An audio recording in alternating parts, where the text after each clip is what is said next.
texto, eu preciso que os irmãos prestem bastante atenção no que Deus tem para falar conosco.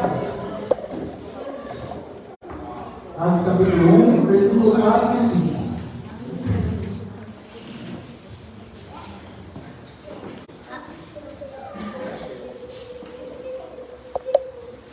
Amém?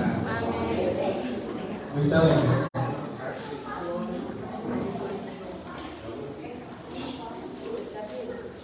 E certa ocasião, estando comendo com eles, ordenou-lhes: não vos ausenteis de Jerusalém, mas esperai a promessa do Pai, a qual, disse ele, de mim ouvistes. Pois João batizou com água, mas vós sereis batizados com o Espírito Santo, não muito depois destes dias. Capítulo 2, versículo 1 diz assim: cumprindo-se o dia de Pentecostes, estavam todos reunidos no mesmo lugar. De repente veio do céu um som, como de um vento impetuoso, e encheu toda a casa onde estavam assentados. E viram línguas repartidas como que de fogo, as quais pousaram sobre cada um deles. Todos foram cheios do Espírito Santo. Amém? Amém. Pode se assentar, irmãos. Dando glória. Glória a Deus. Aleluia. Esse texto de Atos capítulo 1 narra alguns pontos, alguns trechos da vida de Jesus após a sua ressurreição. Jesus ele vai passar 40 dias ensinando, falando sobre o reino de Deus e o que viria a acontecer. Então os discípulos começam a perguntar: não é por esse tempo que vai acontecer a restauração de Israel? O reino de Israel vai ser restaurado por esses dias? O Senhor já ressuscitou, nós vimos que o Senhor é poderoso, nós queremos saber. O reino de Israel será restituído? Jesus responde dizendo: não, isso convém somente ao Pai saber. Amém, irmãos? Isso convém somente ao Pai saber. E o que está destinado ao Pai, a Ele cabe, amém? Só que me chama a atenção, no capítulo 2, vou trocar de microfone aqui.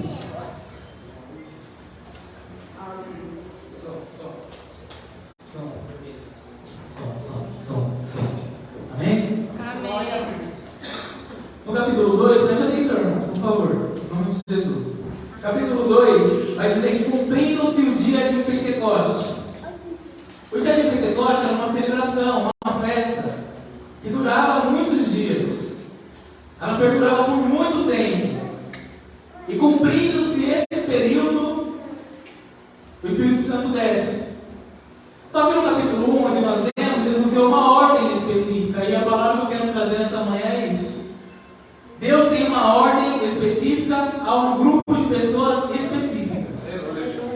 Deus hoje ele tem uma ordem específica para você que está aqui. Ele marcou um encontro comigo e com você que estamos aqui hoje. Ele tem uma palavra específica, um direcionamento específico para que nós possamos cumprir. Não era errado festejar. A festa do Pentecoste era uma cultura judaica. Todos festejavam o Pentecoste. Jesus provavelmente ao longo da sua vida festejou o Pentecoste. Era uma ordenança. Não era feio festejar. Não era errado estar em festas. Não era errado se alegrar. Mas Jesus pegou 120 pessoas e deu uma ordem: vocês vão permanecer em Jerusalém, perseverando. Enquanto toda a cidade está festejando, 120 pessoas estão perseverando em oração.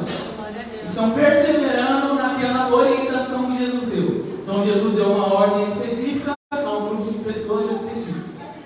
Essas 120 pessoas revolucionaram o mundo daquela época. Balançaram as estruturas com a mensagem do Evangelho. Mas isso só foi possível porque eles obedeceram a ordem específica de Jesus. Permanecer em Jerusalém, aguardem em Jerusalém, porque vocês vão ser revestidos de poder. Amém? Amém. Então, quando Deus ele dá uma ordem específica para você, não olhe para quem está festejando, não olhe para quem está se alegrando, não olhe para quem está fazendo outras coisas. A ordem de Deus foi para você.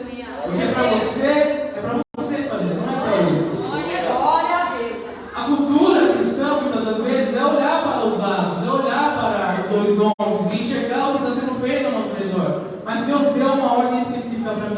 Ele deu uma ordem específica para você. Nessa manhã Ele vai dar um direcionamento específico. Aleluia. E independentemente da situação do mundo, independentemente da situação à nossa volta, a ordem é para você. E precisa ser cumprida por você. Amém? Dito isso, eu quero voltar lá em Gênesis. Só um momentinho. Gênesis capítulo 38.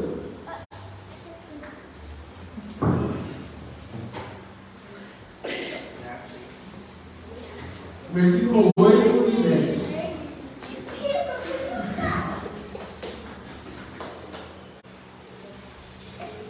Deixe seu coração aberto que Deus vai falar conosco. Diz assim: Então disse Judá a Onã: Deita com a mulher do teu irmão e cumprindo-lhe o dever de cunhado, suscita descendência a teu irmão. Onã, porém, sabia que a descendência não seria dele, de modo que sempre que deitava com a mulher do seu irmão, derramava semente na terra, para não dar descendência a teu irmão. O que ele fazia era mal aos olhos do Senhor, pelo que também o matou. Versículo 38 de Gênesis narra uma história que, tirada do contexto da época, parece absurda, mas inserida na cultura da época, faz todo sentido. Tamar se casa com o filho primogênito de Judá. Só que Judá, a Bíblia fala que Deus não via graça nele, Deus não se agradava dele, e ele vem a falecer, deixando essa mulher viúva e deixando essa mulher sem uma posteridade. Ele não teria herdeiros, ele não chegou a ter filhos. E isso na vida de um homem naquela época era uma maldição, um homem não ter filhos. A Bíblia, Deus deu uma ordem específica no livro de Gênesis: crescer e multiplicar e povoai a terra. Era uma ordem específica, era sinal de bênção. Os filhos são a bênção de Deus. Então, um homem que não tem um herdeiro, que não tem filhos sucessores, era um homem maldito. E esse homem veio a falecer. Só que a cultura da época era o quê?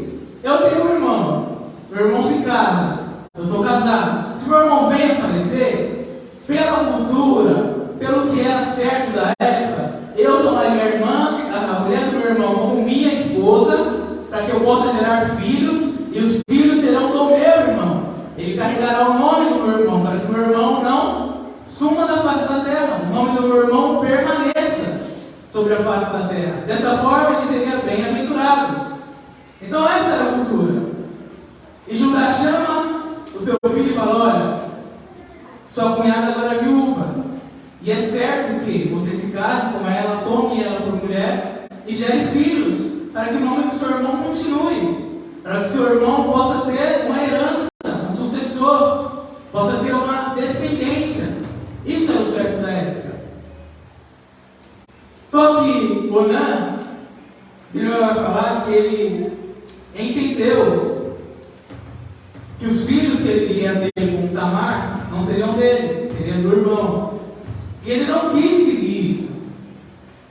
Se a gente analisar, Judá ele dá uma ordem específica para Onã: tome a mulher do seu irmão e dê filhos, para que eles possam levar o nome do seu irmão. Uma ordem específica.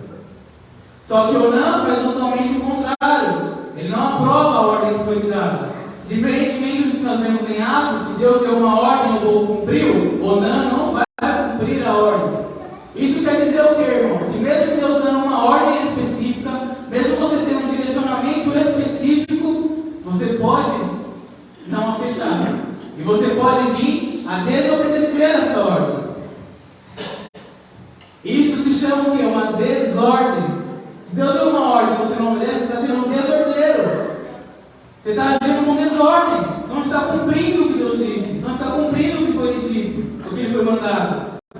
E Onã pega e vai falar que ele se deitava com a mulher e jogava semente na terra. Ele foi desordeiro em 3 vezes. Uma, desobedecendo a ordem do seu pai. Segundo, ele desobedeceu a ordem natural da procriação, porque ele jogava semente na terra. Isso não é o natural. Isso é uma ordem, ele está seguindo a ordem, está indo contrário à ordem natural das coisas. Terceiro, ele desobedeceu a uma ordem divina. No livro de Gênesis, capítulo 2, Deus fala: crescei, multiplicai e povoai Deus ordenou que o ato seria para a procriação. Eu não estou pregando aqui contra meios contraceptivos, não é isso, eu estou trazendo o contexto da época. Então ele desobedeceu em 3 formas diferentes, com uma mesma ação. E a Bíblia vai dizer que Deus viu que o que ele fazia era mal, então Deus também o matou. Além de ser desordeiro, de agir com desordem, ele também agia com indecência. Ele era indecente com a mulher, que não respeitou, era indecente com o seu irmão, que morreu, que ele não quis dar continuidade à sua linhagem, era indecente com o ato em si, e era indecente com o seu pai. Então ele era desordeiro e indecente. E a ordem específica de Deus para nós essa manhã é ordem e decência. Nós devemos agir com ordem e com decência. Eu quero trazer uma reflexão para os irmãos. Pensa aí no seu cantinho. Lá no seu trabalho, você tem agido com ordem e com decência? Na sua vida pessoal, você tem agido com ordem e com decência? Na sua vida ministerial, tem tido ordem e tem tido decência? Na sua vida financeira, tem tido ordem e decência? Ou será que nós somos desordeiros? Ou será que está tudo desorganizado? Será que meu financeiro é todo desorganizado e é indecente? Eu uso de meios que não são decentes para ter uma vida financeira. Não é errado. A gente viu que Deus matou ele porque ele foi desordeiro e indecente. Não é errado. A palavra de Deus é ordem e decência. Deus não habita na desordem. Deus não habita na desorganização. Deus não habita na indecência. Ele não tem pacto com isso. Então, se a sua vida financeira está uma desordem, Deus não está lá. Se o seu casamento é uma desordem, Deus não está lá. Se sua vida pessoal é uma desordem, Deus não está sobre isso. Mas Deus chamou nós, marcou encontro conosco hoje, porque Ele pode trazer ordem aonde há desordem. Ele pode tornar decente o que é indecente. Ele pode transformar a água em vinho. Ele pode fazer. Ele está dando um alerta. Para com a desordem. Para com a indecência. Seja organizado. E é uma questão muito grave. Se a gente pegar o texto. Porque nós, a igreja de Deus, somos a noiva de Cristo. E se nós agimos como o Anã, que somente usa da noiva de Cristo, e não tem a ambição de gerar filhos, não tem a pretensão de gerar filhos, nós estamos apenas satisfazendo o nosso desejo. E usando da noiva de Cristo para satisfazer os nossos desejos. Isso é grave demais. Ele pegou a mulher do seu irmão como uma qualquer, uma meretriz, porque ele não queria compromisso com ela. Ele não queria ter o compromisso de gerar filhos. Tenham em mente que vida de cristão é uma vida que procria. Nós somos chamados para procriar ao reino de Deus. Não importa se é pastor, se é só membro, se não importa, você foi chamado para procriar para o reino de Deus. Nós somos chamados para expandir o reino de Deus na terra. Ide por todo mundo e pregar o evangelho. Não é o pastor que prega, é toda a criatura que vem ao conhecimento da verdade precisa procriar para o reino. Mas se nós usamos a noiva de Cristo para os nossos desejos e não temos a missão de procriar, estamos só usando a noiva de Cristo. Olha que absurdo a noiva de Cristo, limpa e imaculada. E muitas pessoas usam da noiva para os seus meios, para os seus benefícios. E se nós agimos com desordem com a noiva de Cristo, é a mesma coisa. Se a gente agir desorganizado, é a mesma coisa. Estamos usando da noiva de Cristo, mas Jesus vem falar conosco. Ele vai trazer ordem onde há desordem. Ele vai trazer ordem nos meios que tiver que trazer. Porque Ele não vai deixar a noiva de Cristo ser usada. Ele não vai deixar a sua vida desorganizada. Ele não vai deixar o seu matrimônio ser destruído pela desorganização. Quem quer Jesus na sua vida o tempo todo? Jesus, Ele não está só na igreja. Ele não pode estar habitando em mim só quando eu entro dentro da igreja. Ele tem que estar lá no meu trabalho. Ele tem que estar lá na minha faculdade. Ele tem que estar lá na minha casa, na minha vizinhança. Ele tem que estar comigo. Mas quando Ele vai estar comigo se eu sou um desordeiro? Se eu não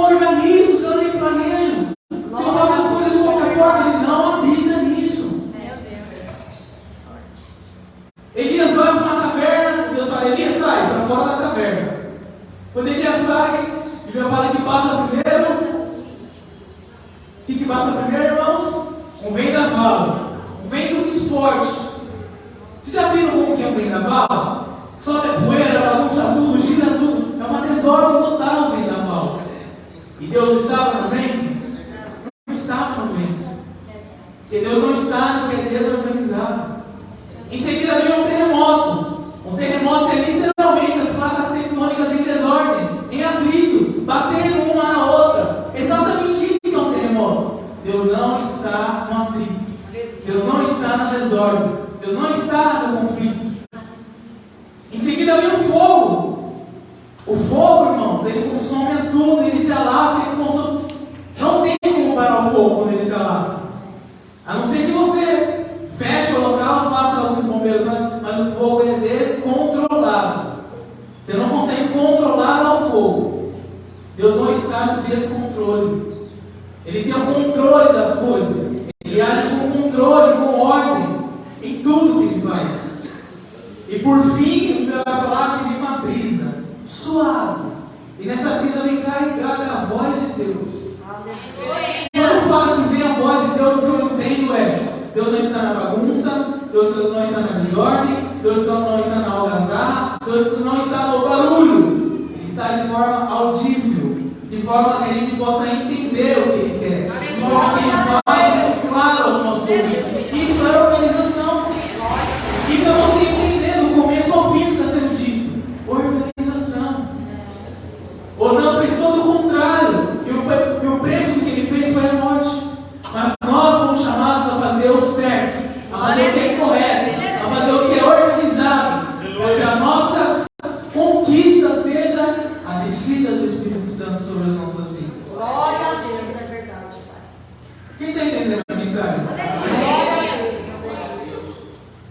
Se a gente age com desordem na nossa casa, ou no nosso trabalho, ou na nossa vida financeira, muito provavelmente a gente age com desordem na igreja. É muito provável que a gente haja com desordem, com descaso com as coisas de Deus. É quase certo que as coisas de Deus vão ser tratadas da mesma forma que eu trato a minha casa. É certo que eu vou tratar as coisas de Deus da mesma forma que eu trato a minha casa, que eu trato a minha família, que eu trato meu emprego. É porque nós não conseguimos separar quem somos em 10 para tratar cada coisa de uma forma. Nós somos uma pessoa só. Se eu trato a minha casa com desordem, a igreja vai ser tratada com desordem. A minha vida com Deus vai ser tratada com desordem. Meu ministério vai ser uma desordem. Então o que Deus está falando? Abra os seus olhos, reflita. A palavra não é dura. Nenhuma palavra da parte de Deus é dura. Duros são os corações. Deus, Ele fala para que Ele possa trazer renovo, para que Ele possa trazer transformação. Então reflita, irmãos, aonde na sua área está uma desordem? Aonde na sua vida está uma desordem? Quando Deus me deu essa mensagem, eu refleti. E eu vi que há uma desordem em muitas áreas da minha vida. Mas Deus me chamou para trazer ordem. Ele nos chamou aqui nessa manhã para dizer: eu vou organizar o que está desorganizado. Glória a Deus. Vou trazer a ordem. Glória a Deus, eu creio. Gênesis capítulo 1, no primeiro versículo, ele vai dizer: no princípio criou Deus o céu e a terra. E a terra era sem forma e vazia. Em outras traduções vai dizer: e a terra era um caos. A terra estava um caos. E o que Deus fez? Trouxe ordem. Organizou. A água eu vou pôr no lugar, vai aparecer a terra, vou colocar os luminares. É ordem. Deus trabalha com ordem. Não com desordem. Esse é o Deus que nós servimos. Amém? Provérbios 10, 4 diz assim: o que trabalha com a mão displicente empobrece, mas a mão dos diligentes enriquece. O que é displicente? O que é ser displicente? Aquele que demonstra descaso, falta de empenho, é desatento, descuidado, é desinteressado. Isso tudo é sinônimo de uma pessoa desorganizada. Isso tudo está fazendo o perfil de uma pessoa que não planeja, de uma pessoa que não pensa nem. Está nem aí, é desorganizado, é desatento, não demonstra interesse, faz descaso das coisas. Mas o que é uma pessoa pessoa inteligente, aquele que denota inteligência, ativo, aplicado, zeloso, que cuida, é cuidadoso. Isso a gente tem que pegar para a nossa vida, mas principalmente das coisas de Deus. Já pensou você ser um displicente com Deus? Já pensou Deus te dar uma ordem específica e você vai ter pouco caso da ordem de Deus? Eu gosto muito de citar a passagem de Jesus entrando no barco. E Jesus, ele sabe que os discípulos são pescadores. Ele sabe que os discípulos são experimentados no mar alto. Se tiver uma tempestade, eles são pescadores. Eles sabem dar conta. O que Jesus faz? Jesus está dormindo, porque Jesus confia na capacidade deles. E se eles fossem displicentes com a pescaria? E se eles fossem de pouco caso? Se o barco dele estivesse furado, se não tivesse nada organizado, Jesus não ia estar lá. Jesus não ia habitar naquele barco se tivesse uma desordem, se tivesse uma bagunça. Jesus não ia, esse não é o Jesus que eu sirvo. O Jesus que eu sirvo é organizado. Entrou no barco, viu? Está tudo certo. Tem a rede, tem os remos, está tudo certo. E tem homens aqui que sabem conduzir esse barco. Pensa você, se Jesus pode confiar nas suas capacidades. E Jesus confiou na capacidade deles. Jesus pode confiar na nossa capacidade? Qual que é o ponto que ele vai analisar? Ser organizado. Tá bom, eu sei fazer, mas eu sei fazer como? De qualquer jeito ou organizado? É a palavra de Deus. Aleluia. Fazer em memória de mim. Isso é a memória do relacionamento de Jesus. Ele requer da sua noiva organização. Planejamento. Atos 1, capítulo 1. Versículo 14, deixa eu ver aqui de novo. Vai dando glória, irmãos. Vai melhorar.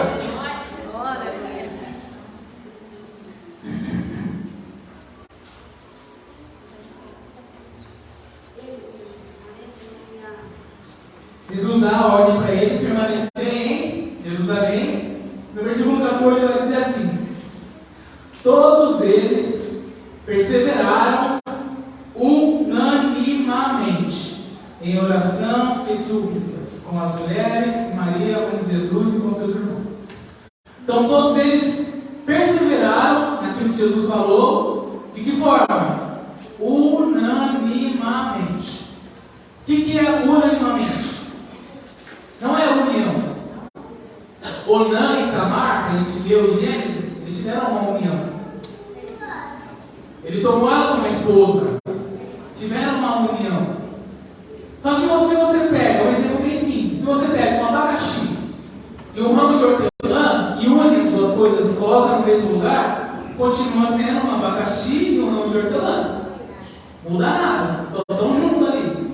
Mas se você pega esses dois, bate no liquidificador, eles vão se tornar o quê? Um suco de abacaxi e hortelã.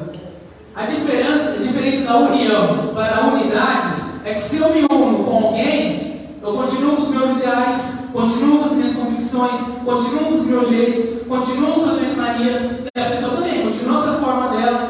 Mas se a gente se torna uma coisa só, a gente vai compartilhar do mesmo ideal, a gente vai compartilhar da mesma visão, a gente vai compartilhar das mesmas ideias, a gente vai compartilhar das mesmas coisas. E o nosso Deus, Ele é um Deus em três. Ele não está unido com Jesus e o Espírito Santo. Ele é um só. Porque eles compartilham da mesma visão, dos mesmos entendimentos, do mesmo propósito. Eles existem da mesma existência, coexistem da mesma forma, são a mesma essência. Eles são uma coisa só, não são três. Então qual é a diferença? Por que tem tanto casamento que dá errado? Porque as pessoas se uniram, mas não viraram um só.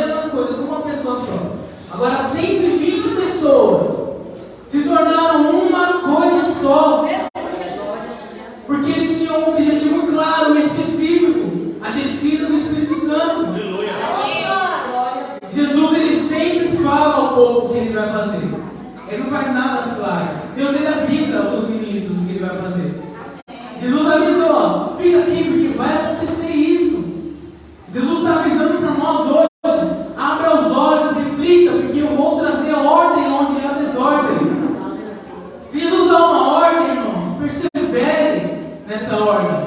Pegue firme nela e vai. Não desista no meio do caminho. O Pentecoste demora, acho que é 40 dias, pastor. A festa do Pentecoste, 40 dias eles permaneceram. 50 dias. 50 dias eles permaneceram unanimemente em oração, súplicas e aflição. 50 não foi uma semana, não foi algumas horas, 50 dias. Então a ordem de Jesus pode ser que demore para acontecer, mas persevere, porque Ele vai trazer a ordem onde há desordem. Ele vai trazer a ordem onde está desorganizado. Ele não vai deixar morrer. Ou não morreu, porque era desorganizado, desordeiro e indecente. Mas Ele não vai permitir que nós morramos. Ele vai trazer a ordem às nossas vidas. Vai trazer a ordem ao nosso ministério. Vai trazer a ordem sobre as nossas casas. O que está desorganizado, medita aí na sua vida. Olha para a sua casa, olha para o seu trabalho. Há desordem. Deus vai trazer a ordem. E você precisa perseverar unanimemente. Que a gente possa ser um povo, não um povo unido, mas um povo que esteja unanimemente. Unânimes. Possamos ser um povo unânimes. Para que o objetivo seja alcançado. Para que a gente não perca. De 120 é 120 que vai chegar lá. Não é de 120 que vai chegar a 70, vai ficar 50 no caminho. Não. Vamos ser um só. Uma coisa só firme. Que a gente possa caminhar junto com o mesmo objetivo. Para que os 120 alcancem o mesmo objetivo. O desejo de Deus é que todos aqueles que vêm até Ele cheguem ao pleno conhecimento da verdade. Ele não quer só que metade conheça e metade não. Quer que todos nós chegamos ao pleno conhecimento da verdade. Essa é a vontade de Deus. Então qual que é a receita? Organização, planejamento. Ordem e decência, está na Bíblia. Paulo vai dizer, ordem e decência. Quer que dê certo? Ordem e decência. Quer que prospere? Ordem e decência. Quer crescer? Ordem e decência. Em tudo que eu fazer, ordem e decência. Vai fazer uma compra no mercado, não vai seguir uma lista. Não vai se organizar, porque você vai pegar mais do que você precisa. Ordem e decência, tudo, ordem e decência. A gente precisa disso para progredir. Progredir para onde? Para o alvo que nos foi dado. O texto aqui, o alvo deles era a visita do Espírito Santo. No capítulo 2, versículo 1, cumprindo-se o dia do Pentecostes, estavam todos reunidos no mesmo lugar. Não saíram de lá, 50 dias no mesmo lugar, fazendo a mesma coisa, a mesma oração, pedindo as mesmas coisas. Vem Espírito Santo, vem Espírito Santo, vem Espírito Santo. A mesma coisa, vem Espírito Santo. Unanimamente. E de repente, veio do céu um som. Repita comigo, veio do céu? Um som. Foi um barulho? Não. Foi um grito? Não. Foi uma algazarra? Não. Foi uma fanfarra? Não. Veio um som. Um som audível, um som entendível, um som que você consegue entender o que está acontecendo. Então o que vem do céu é um som. E quando vem um som do céu, é organizado. Não é desorganizado. Não é na bagunça. Vem um som. E não vem um vento. Lembra que eu falei do vento? O vento é desorganizado? O que veio não foi um vento. Vento impetuoso. Não foi um vento que veio. Veio um som como um vento. O som parecia um som de um vento, mas não foi vento nenhum. Foi um som como de um vento, porque o vento não tem ordem. O vento ele sopra aonde quer, da forma que quer. Mas o que vem foi um som. O que Deus tem para nós é algo audível. É algo que a gente possa entender. De repente Moisés está subindo no Monte Sinai e ele olha e tem uma sarça pegando fogo. E o fogo é desorganizado. O fogo consome a tudo, não pode se controlar o fogo. Mas de repente ele olha e a sarça não queima. O que Deus faz, irmãos, vai além do natural. A ordem de Deus supera a ordem natural das coisas. Está pegando fogo, mas não queima. Está pegando fogo, mas não consome.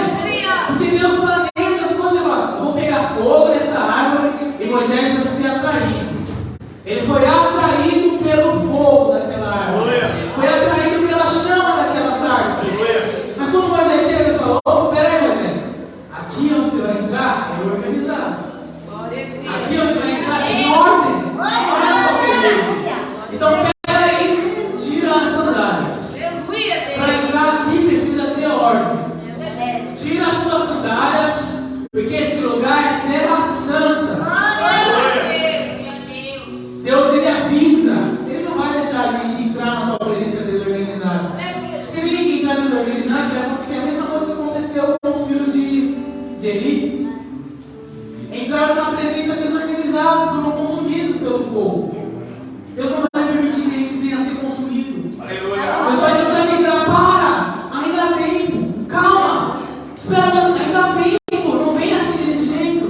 específico que está aqui hoje é ordem e disciplina.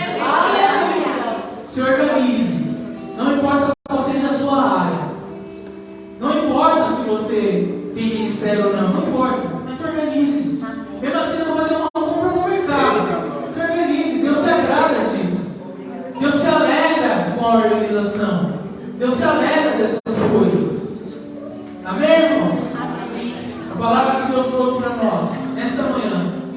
Se há desordem na tua casa, se há desordem na tua família, se há desordem no teu trabalho, se há desordem no teu ministério, Ele pode trazer ordem aonde há desordem. Ele vai trazer ordem. Amém? Em nome de Jesus, fique com essa palavra. Se você entendeu, se o ministério, se o Espírito Santo ministrou ao seu coração, sabe? Glorifica Ele. Seja grato a Ele, porque Ele abriu os seus olhos e falou: olha, eu tenho desordem na minha vida. Ele abriu os meus olhos e falou: Adiel, tem desordem aí. Medita porque tem desordem. Se eu estou falando com você, Adiel, é porque tem desordem. Mas eu estou falando que é para você poder abrir os seus olhos, poder entender que só eu posso trazer ordem ao meu caos. Só eu posso organizar o que está desorganizado. Então entregue nas minhas mãos. Persevere unanimemente comigo. Que lembra da oração de Jesus? Pai, que eles, os discípulos, sejam um em mim, como eu sou um contigo. Essa é a oração de Jesus, que nós aqui possamos ser um com Jesus, da mesma forma que Ele é um com Deus. Organização e decência. E Ele vai ser um conosco. Amém?